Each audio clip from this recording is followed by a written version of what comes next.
ನಮಸ್ಕಾರ ಕೆಸಿಎನ್ ವಾರ್ತೆಗಳಿಗೆ ಸ್ವಾಗತ. ಮೊದಲಿಗೆ ಮುಖ್ಯಾಂಶಗಳು.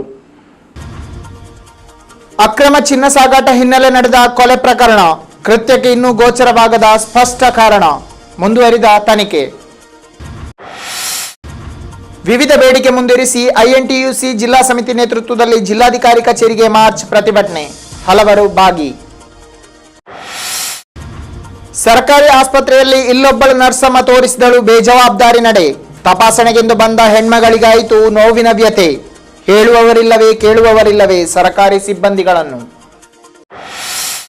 ಈಗ ವಾರ್ತೆಗಳ ವಿವರ. ಚಿನ್ನದ ವ್ಯವಹಾರ ಸಂಬಂಧ ನಡೆದ ಜೋಡಿ ಕೊಲೆ ಪ್ರಕರಣದಲ್ಲಿ ತನಿಖೆ ಮುಂದುವರಿಯುತ್ತಿದ್ದು, ಕೃತ್ಯದ ಕಾರಣ ಇನ್ನೂ ಬೆಳಕಿಗೆ ಬಂದಿಲ್ಲ. ಘಟನೆ ನಡೆದು 15 ದಿನಗಳು ಕಳೆದಿದ್ದು, ಕೊಲ್ಲಿಯಿಂದ ಚಿನ್ನ ರವಾನಿಸಿದ ಸೂತ್ರಧಾರ ಯಾರೆಂಬುದು ಇನ್ನೂ ನಿಗೂಢವಾಗಿಯೇ ಉಳಿದಿದೆ. ಪ್ರಸ್ತುತ ತನಿಖೆ ನಡೆದಿರುವ ಹಂತದ ಪ್ರಕಾರ ಕಣ್ಣೂರು ಜಿಲ್ಲೆಯ ಯಾವುದೋ ಒಂದು ಸ್ಥಳ ಕೇಂದ್ರೀಕರಿಸಿ ಚಿನ್ನ ತರಲಾಗಿದೆ ಎಂಬ ಮಾಹಿತಿ ಅಧಿಕಾರಿಗಳಿಗೆ ಲಭಿಸಿದೆ. ಆದರೆ ಇದರ ಸೂತ್ರಧಾರ ಯಾರೆಂಬುದು ಇನ್ನೂ ನಿಗೂಢವಾಗಿಯೇ ಉಳಿದಿದೆ. ಸುಪಾರಿ ಹಂತಕರು ಕೃತ್ಯ ನಡೆಸಿದ್ದಾರೆಯೇ ಎನ್ನುವ ಕುರಿತು ಸಂಶಯ ಇದೀಗ ಅಧಿಕಾರಿಗಳಿಗೆ ಮೂಡತೊಡಗಿದೆ. ಇದೀಗ ಬಂಧಿತರಾದ ಆರೋಪಿಗಳಿಗೆ ಚಿನ್ನ ಸಾಗಾಟದ ಸೂತ್ರಧಾರರು ಕರೆ ಮಾಡಿರುವ ಕುರಿತು ತನಿಖಾ ತಂಡಕ್ಕೆ ಮಾಹಿತಿ ಲಭ್ಯವಾಗಿದೆ. 2013 ನವೆಂಬರ್ನಲ್ಲಿ ದುಬೈಯಿಂದ ಬೆಂಗಳೂರು ವಿಮಾನ ನಿಲ್ದಾಣ ಮಾರ್ಗವಾಗಿ 3 ಕೆಜಿ ಚಿನ್ನವನ್ನು ಅಕ್ರಮವಾಗಿ ತರಲಾಗಿತ್ತು. ಆದರೆ ತೆಗೆದುಕೊಂಡು ಬಂದಿದ್ದ ಸಫೀರ್ ಹಾಗೂ ಫಹೀಮ್ನನ್ನು ಇದೇ ತಿಂಗಳ ಜುಲೈ 1ರಂದು ತಂಡವೊಂದು ಮಂಗಳೂರಿನ ಅತ್ತಾವರದ ವಸತಿಗೃಹವೊಂದರಲ್ಲಿ ಕೊಲೆಗೈದಿತ್ತು. ಈ ಸಂಬಂಧ ಅಣಂಗೂರಿನ ಸಫ್ವಾನ್ ಇರ್ಫಾದ್ ಹಾಗೂ ಚೆರ್ಕಳದ ಸನಾಫ್ನನ್ನು ಮಂಗಳೂರಿನ ಸಿಸಿಬಿ ಪೊಲೀಸರು ಬಂಧಿಸಿದ್ದರು. ಇದೀಗ ಮಂಗಳೂರಿನ ಪಾಂಡೇಶ್ವರ ಪೊಲೀಸರು ಹಾಗೂ ಕಾಸರಗೋಡಿನ ಪೊಲೀಸರು ಜಂಟಿಯಾಗಿ ಕಾರ್ಯಾಚರಣೆ ಕೈಗೊಂಡಿದ್ದಾರೆ. ಕೊಲೆಗೈಯಲು ಸ್ಪಷ್ಟ ಕಾರಣ, ಚಿನ್ನದ ವಾರಸುದಾರರು ಯಾರು ಎಂಬಿತ್ಯಾದಿ ಪ್ರಶ್ನೆಗಳಿಗೆ ಉತ್ತರ ಸಿಗಲು ತನಿಖೆ ಮುಂದುವರಿಸಿದ್ದಾರೆ. ವಿವಿಧ ಬೇಡಿಕೆಗಳನ್ನು ಮುಂದಿರಿಸಿ ಐಎನ್ಟಿಯುಸಿಯ ಜಿಲ್ಲಾ ಸಮಿತಿ ನೇತೃತ್ವದಲ್ಲಿ ಜಿಲ್ಲಾಧಿಕಾರಿ ಕಚೇರಿಗೆ ಮಾರ್ಚ್ ಪ್ರತಿಭಟನೆ ನಡೆಯಿತು. ಮಂಗಳವಾರ ಬೆಳಗ್ಗೆ ನಡೆದ ಪ್ರತಿಭಟನೆಯಲ್ಲಿ ಹಲವಾರು ಮಂದಿ ಭಾಗಿಯಾದರು.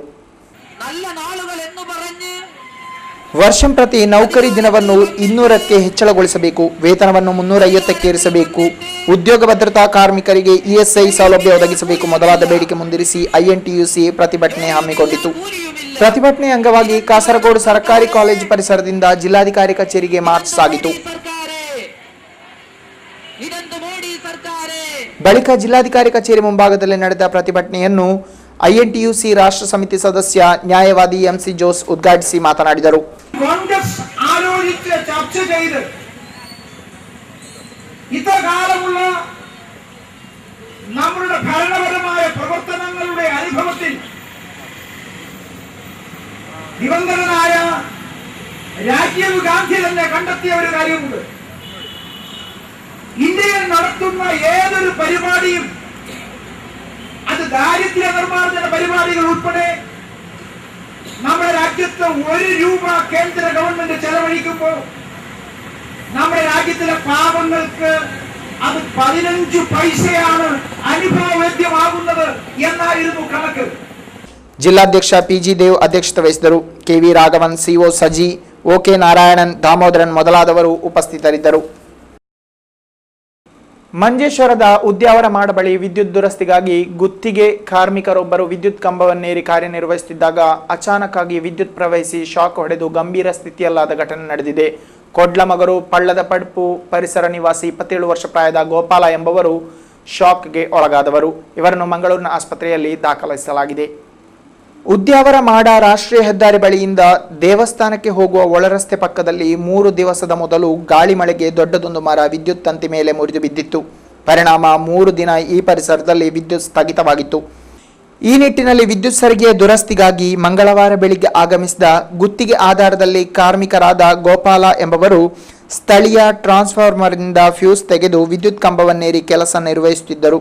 ಈ ವೇಳೆ ಯಾರೋ ಫ್ಯೂಸ್ ಹಾಕಿದ ಪರಿಣಾಮ ತಂತಿಯಲ್ಲಿ ವಿದ್ಯುತ್ ಪ್ರವಹಿಸಿ ಗೋಪಾಲರಿಗೆ ಶಾಕ್ ತಗುಲಿತು. ಪರಿಣಾಮ ಕೆಳಗೆ ಬಿದ್ದ ಅವರಿಗೆ ಪ್ರಜ್ಞೆ ತಪ್ಪಿತು.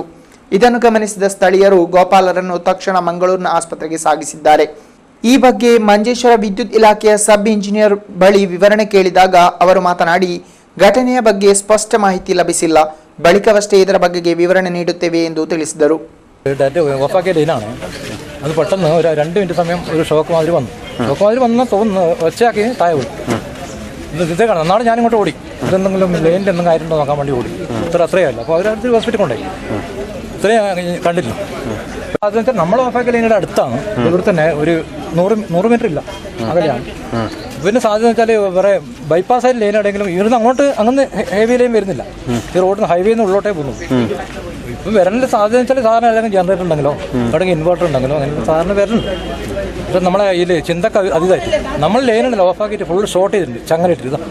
ಒಟ್ಟಾರೆಯಾಗಿ ಕೆಲವೊಂದು ಸಣ್ಣ ನಿರ್ಲಕ್ಷ್ಯದಿಂದ ಎಷ್ಟೊಂದು ದೊಡ್ಡ ಗಂಡಾಂತರ ಎದುರಾಗುತ್ತದೆ ಅನ್ನುವುದಕ್ಕೆ ಇದೊಂದು ಜ್ವಲಂತ ಉದಾಹರಣೆ ಎನ್ನಬಹುದು.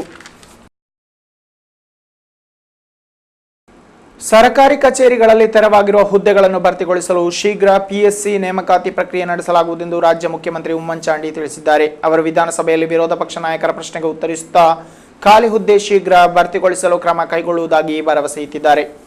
ಸರ್ಕಾರಿ ಕಚೇರಿಗಳಲ್ಲಿ ಹಲವಾರು ಹುದ್ದೆಗಳಲ್ಲಿ ಸಿಬ್ಬಂದಿಗಳ ಕೊರತೆಯಿಂದ ಕೆಲಸ ಸಮರ್ಪಕವಾಗಿ ನಡೆಯುತ್ತಿಲ್ಲ. ಜತೆಗೆ ಉದ್ಯೋಗಾರ್ಥಿಗಳು ಉದ್ಯೋಗ ವಂಚಿತರಾಗಿ ಕಾಲದೂಡುವ ಪರಿಸ್ಥಿತಿ ಬಂದೊದಗಿದೆ. ಇದನ್ನು ಸರಿಪಡಿಸಬೇಕೆಂದು ವಿರೋಧ ಪಕ್ಷಗಳು ವಿಧಾನಸಭೆಯಲ್ಲಿ ಸರ್ಕಾರವನ್ನು ಒತ್ತಾಯಿಸಿವೆ. ಇದಕ್ಕೆ ಸಮಜಾಯಿಷಿ ನೀಡಿದ ಮುಖ್ಯಮಂತ್ರಿ ಉಮ್ಮನ್ಚಾಂಡಿ ಅವರು LD ಕ್ಲರ್ಕ್ ಮೊದಲಾದ ಡಿ ಕ್ಯಾಟಗರಿ ವಿಭಾಗದ ರ್ಯಾಂಕ್ ಲಿಸ್ಟ್ ಕಾಲಾವಧಿ ಮುಂದುವರಿಸುವ ಬಗೆಗೆ ಪಿಎಸ್ಸಿಯೊಂದಿಗೆ ಚರ್ಚಿಸಿ ಸೂಕ್ತ ಕ್ರಮ ಕೈಗೊಳ್ಳಲಾಗುವುದು ಎಂದು ಭರವಸೆ ನೀಡಿದ್ದಾರೆ. ನಿಯಂತ್ರಣ ತಪ್ಪಿದ ಲಾರಿ ಮರಕ್ಕೆ ಡಿಕ್ಕಿ ಹೊಡೆದಿದ್ದು ಅದೃಷ್ಟವಶಾತ್ ಚಾಲಕ ಹಾಗೂ ಕ್ಲೀನರ್ ಅಪಾಯದಿಂದ ಪಾರಾಗಿದ್ದಾರೆ. ಮಂಗಳವಾರ ಮುಂಜಾನೆ ಉಪ್ಪಳ ಗೇಟ್ ಬಳಿ ಅಪಘಾತ ನಡೆದಿದೆ. ಲಾರಿ ಕೊಚ್ಚಿಯಿಂದ ಮಂಗಳೂರಿನೆಡೆಗೆ ಹೋಗುತ್ತಿದ್ದಾಗ ಘಟನೆ ಸಂಭವಿಸಿದೆ. ಬೈಕ್ ಕಳವುಗೀಡಾಗಿದೆ ಎಂದು ಪ್ರತ್ಯೇಕ 2 ದೂರು ದಾಖಲಾಗಿದೆ. ಮಂಜೇಶ್ವರ ಬಳಿಯ ಅಂಗಡಿ ಪದವು ನಿವಾಸಿ ಇಬ್ರಾಹಿಂ ಎಂಬವರ ಮನೆಯಂಗಳದಲ್ಲಿರಿಸಿದ್ದ ಬೈಕು ಹಾಗೂ ಪಚ್ಚಲಂಪಾರೆಯ ಮೊಹಮ್ಮದ್ ಎಂಬವರು ಉಪ್ಪಳದಲ್ಲಿ ಮಸೀದಿ ಬಳಿ ನಿಲ್ಲಿಸಿದ್ದ ಬೈಕು ನಾಪತ್ತೆಯಾಗಿದೆ ಎಂದು ದೂರು ದಾಖಲಾಗಿದೆ. ಮಂಜೇಶ್ವರ ಪೊಲೀಸರು ಕೇಸ್ ದಾಖಲಿಸಿದ್ದು ತನಿಖೆ ಕೈಗೊಂಡಿದ್ದಾರೆ. ಸರ್ಕಾರಿ ಆಸ್ಪತ್ರೆ ಅಂದ ಮೇಲೆ ಅಲ್ಲಿನ ಸಿಬ್ಬಂದಿಗಳು ಕೆಲಸ ಸರಿ ಮಾಡುವುದಿಲ್ಲ, ಆಸ್ಪತ್ರೆಗೆ ಬರುವ ರೋಗಿಗಳ ಬಗೆಗೆ ಕೇರ್ ತೆಗೆದುಕೊಳ್ಳುವುದಿಲ್ಲ. ಇಂತಹ ಆರೋಪಗಳನ್ನು ನಾವು ಒಂದಲ್ಲ ಒಂದು ದಿನ ಕೇಳುತ್ತಾ ಇರುತ್ತೇವೆ, ಅದು ಸಾಮಾನ್ಯ ಕೂಡ. ಆದರೆ ಇಲ್ಲೊಬ್ಬರು ನರ್ಸಮ್ಮ ತಪಾಸಣೆಗೆಂದು ಆಸ್ಪತ್ರೆಗೆ ಬಂದ ತುಂಬು ಗರ್ಭಿಣಿ ಹೆಣ್ಣು ಮಗಳನ್ನೇ ಅವ್ಯಾಚ ಶಬ್ದಗಳಿಂದ ನಿಂದಿಸಿರುವುದಾಗಿ ಸಂಬಂಧಿತ ಅಧಿಕಾರಿಗಳಿಗೆ ದೂರು ಸಲ್ಲಿಕೆಯಾಗಿದೆ. ಮಂಜೇಶ್ವರ ಸರ್ಕಾರಿ ಆಸ್ಪತ್ರೆಯಲ್ಲಿ ಇಂತಹ ಒಂದು ಘಟನೆ ನಡೆದಿದೆ. ಮಂಜೇಶ್ವರ ಹೊಸಬೆಟ್ಟು ನಿವಾಸಿ ಯಾಸರ್ ಎಂಬವರ ಪತ್ನಿ ಪತ್ರ ಹರೆಯದ ಗರ್ಭಿಣಿ ಹೆಣ್ಮಗಳು ಆರೋಗ್ಯ ತಪಾಸಣೆಗಾಗಿ ತನ್ನ ಅತ್ತೆಯ ಜೊತೆ ಸೋಮವಾರ ಬೆಳಗ್ಗೆ ಮಂಜೇಶ್ವರ ಸರ್ಕಾರಿ ಆಸ್ಪತ್ರೆಗೆ ಆಗಮಿಸಿದ್ದರು. ಈ ಸಂದರ್ಭದಲ್ಲಿ ಅವರನ್ನು ಪರೀಕ್ಷಿಸಿದ ವೈದ್ಯರೊಬ್ಬರು ಮದ್ದುಗಳನ್ನು ನೀಡಿ ತ್ರಾಣಕ್ಕಾಗಿ ಗ್ಲೂಕೋಸ್ ಪಡೆಯುವಂತೆ ಆದೇಶಿಸಿದ್ದರು. ಇದರಂತೆ ಗ್ಲೂಕೋಸ್ ಹತ್ತಿಸಲು ನರ್ಸೊಬ್ಬರನ್ನು ಸಂಪರ್ಕಿಸಿದಾಗ ಆ ಕೊಠಡಿಯಲ್ಲಿ ಕರ್ತವ್ಯದಲ್ಲಿದ್ದ ಕಾಂಜಂಗಾಡು ನಿವಾಸಿಯಾಗಿರುವ ನರ್ಸೊಬ್ಬಳು ಹಾಗೆಲ್ಲ ಗ್ಲೂಕೋಸ್ ನೀಡಲಾಗುವುದಿಲ್ಲ, ಇದರಿಂದ ಆರೋಗ್ಯ ಹದಗೆಡುತ್ತೆ, ಹೆಚ್ಚು ಕಮ್ಮಿ ಆದರೆ ಜವಾಬ್ದಾರರಲ್ಲ, ಆದುದರಿಂದ ಪತ್ರವೊಂದರಲ್ಲಿ ಸಹಿ ಹಾಕುವಂತೆ ತಿಳಿಸಿ ಅವ್ಯಾಚ ಪದಗಳಿಂದ ನಿಂದಿಸಿದ್ದಾಳೆನ್ನಲಾಗಿದೆ. ಬಳಿಕ ಸಂಬಂಧಿತ ಅಧಿಕಾರಿಗಳಿಗೆ ದೂರು ಸಲ್ಲಿಸಲಾಗಿದ್ದು ಬ್ಲಾಕ್ ಪಂಚಾಯತ್ ಉಪಾಧ್ಯಕ್ಷರಿಗೆ ಆರೋಗ್ಯ ಸಚಿವರಿಗೂ ದೂರು ರವಾನೆಯಾಗಿದೆ. ರೋಗಿಯೊಬ್ಬರಿಗೆ ಸಮಾಧಾನದ ಸಾಂತ್ವನದ ನುಡಿಗಳನ್ನು ಹೇಳಬೇಕಾದ ನರ್ಸಮ್ಮ ಹೆದರಿಸಿದ್ದು ಮೊದಲ ತಪ್ಪು. ಅದು ಅಲ್ಲದೆ ನಿಂದನೆಗೈದಿರುವುದು ಸರ್ಕಾರಿ ಆಸ್ಪತ್ರೆ, ಆದುದರಿಂದ ಕೇಳುವವರಿಲ್ಲ ಎನ್ನುವ ಉದ್ದಟತನ ಎಂಬುದು ಮೇಲ್ನೋಟಕ್ಕೆ ಕಂಡುಬರುತ್ತಿರುವುದಂತೂ ಸತ್ಯ. ಕಳೆದ 3 ದಿನಗಳಿಂದ ರಾಜ್ಯದಲ್ಲಿ ಸುರಿದ ಭಾರೀ ಮಳೆಯಿಂದಾಗಿ ಸದ್ಯ ಲೋಡ್ ಶೆಡ್ಡಿಂಗ್ ಹೇರುವ ತೀರ್ಮಾನದಿಂದ ವಿದ್ಯುತ್ ಮಂಡಳಿ ಹಿಂದೆ ಸರಿದಿದೆ. ಈ ನಿಟ್ಟಿನಲ್ಲಿ ವರುಣನ ಕೃಪೆಯಿಂದಾಗಿ ಸದ್ಯ ರಾಜ್ಯದ ಜನ ಲೋಡ್ ಶೆಡ್ಡಿಂಗ್ನಿಂದ ಪಾರಾದಂತಾಗಿದೆ. ಕಳೆದ ದಿನ ಸುರಿದ ಭಾರೀ ಮಳೆಯಿಂದ ರಾಜ್ಯದ ಅತಿ ದೊಡ್ಡ ಜಲವಿದ್ಯುತ್ ಸ್ಥಾವರವಾಗಿರುವ ಇಡುಕ್ಕಿಯ ಅಣೆಕಟ್ಟು ಪ್ರದೇಶಗಳು ತುಂಬಿ ತುಳುಕುತ್ತಿದ್ದು ನೀರಿನ ಮಟ್ಟ ಹೆಚ್ಚಾಗಿದೆ. ನೀರಿನ ಒಳಹರಿವು ಕೂಡ ಹೆಚ್ಚಾಗಿದ್ದು ಆದುದರಿಂದ ನೀರಿನ ಮಟ್ಟ ಇನ್ನೂ ಹೆಚ್ಚಳವಾಗಬಹುದೆಂದು ಅಧಿಕಾರಿಗಳು ತಿಳಿಸಿದ್ದಾರೆ. ಈ ನಿಟ್ಟಿನಲ್ಲಿ ಸದ್ಯ ಲೋಡ್ ಶೆಡ್ಡಿಂಗ್ ಹೇರಲಾಗುವುದಿಲ್ಲವೆಂಬ ತೀರ್ಮಾನಕ್ಕೆ ವಿದ್ಯುತ್ ಮಂಡಳಿ ಬಂದಿದೆ. ವಾತಾವರಣದ ಉಷ್ಣತೆ ಇಳಿಕೆಯಾದುದರಿಂದ ವಿದ್ಯುತ್ ಬಳಕೆಯಲ್ಲೂ ಇಳಿಕೆ ಕಂಡುಬಂದಿದೆ. ಇದು ಕೂಡ ವಿದ್ಯುತ್ ಉಳಿತಾಯಕ್ಕೆ ಸಹಾಯಕವಾಗಿದೆ. ರಾಜ್ಯದಲ್ಲಿ ಪ್ರತಿದಿನ 57 ದಶಲಕ್ಷ ಯೂನಿಟ್ ವಿದ್ಯುತ್ ವ್ಯಯವಾಗುತ್ತಿತ್ತು. ಆದರೆ ಭಾರೀ ಮಳೆ ಸುರಿದ ಬಳಿಕ 53 ದಶಲಕ್ಷ ಯೂನಿಟ್ಗೆ ಇಳಿದಿದೆ. ಮಟ್ಕಾ ನಿರತರಾಗಿದ್ದ ಇಬ್ಬರನ್ನು ಬಂಧಿಸಲಾಗಿದೆ. ಬದಿಯಡ್ಕ ನಿವಾಸಿಗಳಾದ ಹರೀಶ್ ಹಾಗೂ ರಫೀಕ್ ಬಂಧಿತರು. ಸ್ಥಳೀಯ ನಿರ್ಜನ ಪ್ರದೇಶದಲ್ಲಿ ಮಟ್ಕಾ ಆಡುತ್ತಿರುವ ಮಾಹಿತಿ ಅರಿತ ಪೊಲೀಸರು ದಾಳಿ ನಡೆಸಿ ಇವರಿಬ್ಬರನ್ನು ಬಂಧಿಸಿದ್ದಾರೆ. ಬಂಧಿತರಿಂದ ಆಟಕ್ಕೆ ಬಳಸಿದ ಹಣವನ್ನು ವಶಪಡಿಸಲಾಗಿದೆ. ಕೊನೆಗೆ ಮತ್ತೊಮ್ಮೆ ವಾರ್ತೆಗಳ ಮುಖ್ಯಾಂಶಗಳು. ಅಕ್ರಮ ಚಿನ್ನ ಸಾಗಾಟ ಹಿನ್ನೆಲೆ ನಡೆದ ಕೊಲೆ ಪ್ರಕರಣ, ಕೃತ್ಯಕ್ಕೆ ಇನ್ನೂ ಗೋಚರವಾಗದ ಸ್ಪಷ್ಟ ಕಾರಣ, ಮುಂದುವರಿದ ತನಿಖೆ. ವಿವಿಧ ಬೇಡಿಕೆ ಮುಂದಿರಿಸಿ ಐಎನ್ಟಿಯುಸಿ ಜಿಲ್ಲಾ ಸಮಿತಿ ನೇತೃತ್ವದಲ್ಲಿ ಜಿಲ್ಲಾಧಿಕಾರಿ ಕಚೇರಿಗೆ ಮಾರ್ಚ್ ಪ್ರತಿಭಟನೆ, ಹಲವರು ಭಾಗಿ.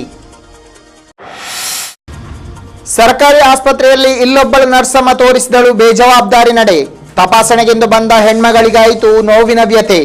ಹೇಳುವವರಿಲ್ಲವೇ ಕೇಳುವವರಿಲ್ಲವೇ ಸರ್ಕಾರಿ ಸಿಬ್ಬಂದಿಗಳನ್ನು. ಇಲ್ಲಿಗೆ ಇಂದಿನ ವಾರ್ತಾ ಪ್ರಸಾರ ಮುಕ್ತಾಯವಾಯಿತು. ಮುಂದಿನ ವಾರ್ತಾ ಪ್ರಸಾರದೊಂದಿಗೆ ಮತ್ತೆ ಭೇಟಿಯಾಗೋಣ. ವಂದನೆಗಳು.